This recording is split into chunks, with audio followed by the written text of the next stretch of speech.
तो हेलो दोस्तों, स्वागत है आपका एनिमेट एक्सप्लेन चैनल पर। तो आज हम वन पीस के एपिसोड नंबर 641 को एक्सप्लेन करने वाले हैं, जिसका टाइटल है the unknown world the Tontatta kingdom. तो अगर आपको मेरा एक्सप्लेनेशन पसंद आए तो चैनल को सब्सक्राइब ज़रूर कर देना, क्योंकि हम 700 सब्सक्राइबर के बहुत करीब है। तो बिना किसी देरी के एक्सप्लेनेशन शुरू करते हैं। तो एपिसोड के स्टार्टिंग में हम देखते हैं कि वो वायलेट के साथी सांची को बोलते हैं कि हमारी सिस्टर वायलेट तुम्हारी चिकनी चोपड़ी बातों में नहीं आने वाली। और वो वायलेट को बोलते हैं कि तुम सांची को मार डालो, क्योंकि क्योंकि अब हमें उसकी ज़रूरत नहीं है। और वो खुद ही सांची को मारने के लिए आगे बढ़ते हैं और वो सांची पर अपने हथियारों से हमला करते हैं। और पर वायलेट खुद ही अपने साथियों पर आईवेल के अटैक से हमला करते हैं, जिससे वो सभी नॉकआउट हो जाते हैं। और वायलेट सांजी की हथकड़ियाँ खोल देते हैं। और सांजी वायलेट को बोलता है, मुझे पता है कि तुम्हें कोई फोर्स कर रहा है डोफ्लेमिंगो के लिए काम करने के लिए। पर वायलेट उसे कुछ नहीं बताती। वो उसे बोलती है, जल्दी यहाँ से भाग जाओ सांजी। और सांजी बोलता है, मैं तो भाग जाऊंगा, पर तुम्हारा क्या। और वायलेट बोलती है, तुम मेरे बारे में मत सोचो और मुझे भूल जाओ। और सांजी बोलता है, पर क्यों। और वायलेट बोलती है, हमें पहले से तुम्हारे सभी एक्शन पता है और मुझे नहीं लगता कि तुम्हारा प्लान काम करेगा। तुम तो जैसे डोफ्लेमिंगो ने प्लान किया था वैसे ही जाल में फंसते जा रहे हो। और तुम एक बेवकूफ़ इंसान हो जो तुमने तुम्हारे दुश्मन पर भरोसा कर लिया। आखिर तुमने ऐसा क्यों किया। पर तुम्हारा शुक्रिया मेरे ऊपर भरोसा करने के लिए। और संजय बोलता है, मुझे नहीं पता था कि तुम डोफ्लेमिंगो के लिए क्यों काम कर रही हो। अगर तुम उसके साथ काम नहीं करना चाहती तो तुम मेरे साथ मेरी शिप में चल सकती हो। और वैसे भी तुमने अपने साथियों पर हमला कर उन्हें बिट्रे कर दिया है। और वो रोने लगती है। और फिर वो सांजी को उसकी आंखों में देखने का बोलती है और बोलती है, जब तुमने सीजर को ड्रेसरोसा लाया उसी वक्त तुम डोफ्लेमिंगो के जाल में फंस गए। और तुम सभी वैसा कर रहे हो जैसा डोफ्लेमिंगो ने प्लान किया था। तुम मेरी आंखों में देखो, तुम्हें सब समझ आ जाएगा। और वो अपनी डेव फ्रूट की पावर की मदद से उसे अपनी मेमोरी दिखाने लगती है। और जिसे देख संजय बोलता है, ये कैसे हो सकता है। और फिर हम कोलोसेम का सीन देखते हैं, जहाँ अभी तक ब्लॉक ए और ब्लॉक बी के विनर निकल चुके होते हैं, जिसमें ब्लॉक ए का विनर होता है बर्जस और ब्लॉक बी का विनर होता है बार्टोलोमियो।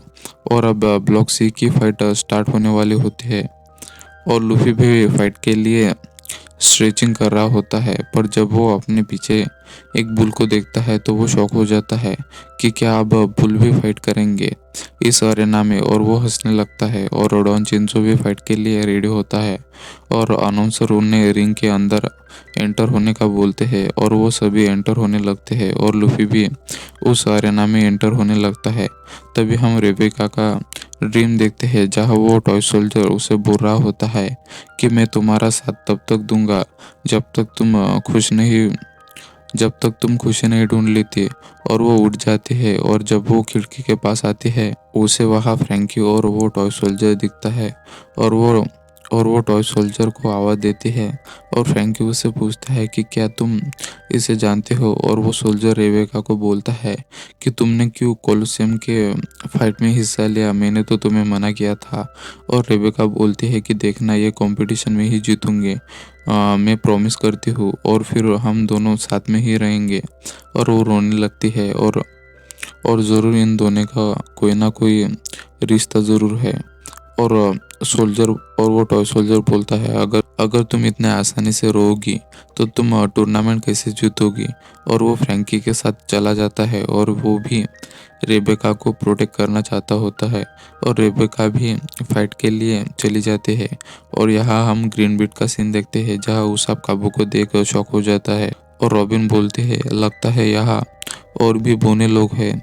मैंने उनकी आवाज़ सुनी और वो बोने लोग उन पर कोई गन से हमला कर देते हैं, जिससे गैस निकलती है और वो दोनों बेहोश हो जाते हैं। और वहाँ काबू के साथी होते हैं जो उन्हें एलिमिनेट करने का बोलते हैं। और वो रॉबिन की बॉडी की तलाश करने लगते हैं। पर तब तक रॉबिन उठ जाती है और वो लोग उस पर फिर से हमला करने के लिए रेडी हो जाते हैं और लियो ने उसे सुई धागे से बांध दिया होता है और रॉबिन उन्हें बोलते हैं, मैं तुम लोगों को कोई नुकसान नहीं पहुंचाऊंगी। और वो उन्हें उसाब के बारे में पूछते हैं और ये भी कि हाँ हम लोग और ये भी कि हम लोग कहाँ है। और काबू बोलता है, हमने उसाब को भी तुम्हारे जैसे किडनैप करके रखा है। और रॉबिन बोलती है, क्या ये ऐसी जगह है जहाँ सिर्फ तुम्हारे जैसे बोने लोग रहते हैं। और लियो बोलता है, हाँ ये टोंटाटा किंगडम है जो जो ग्रेट फॉरेस्ट के अंदर है, जो कि हमने बनाया है। और लियो रॉबिन से पूछता है कि तुम यहाँ क्यों आई हो, क्या तुम हमारे किंगडम पर हमला करने आई हो। और रॉबिन मना कर देती है और बोलते हैं कि मैंने तुम्हारे दोस्त को पकड़ा था क्योंकि मैं काफ़ी क्यूरियस थी। और लियो बोलता है, वो कुछ भी रीज़न हो पर तुम्हें मरना होगा क्योंकि तुमने हमारे टोंटोटा किंगडम को देख लिया है। और रॉबिन बोलते हैं, मैं ये बात किसी को नहीं बताऊंगी और ना ही तुम लोगों के बारे में। और लियो बोलते हैं, तुम झूठ बोल रही हो। और रॉबिन बोलती है, मैं प्रॉमिस करती हूँ। और फिर लियो बड़ी आसानी से उसे रिलीज कर देता है और जिससे रॉबिन भी शॉक हो जाते हैं और वो सभी हंसने लगते हैं और रॉबिन को उसका सामान वापस देने लगते हैं। और तभी उस टाउन का चीफ यानी उस डॉफ ट्राइब का किंग आ जाता है, जो लियो को बोलता है कि तुम उसे नहीं जाने दे सकते। और लियो बोलता है, वो एक अच्छी इंसान है, वो किसी को कुछ नहीं बताएगी क्योंकि उसने प्रॉमिस किया है।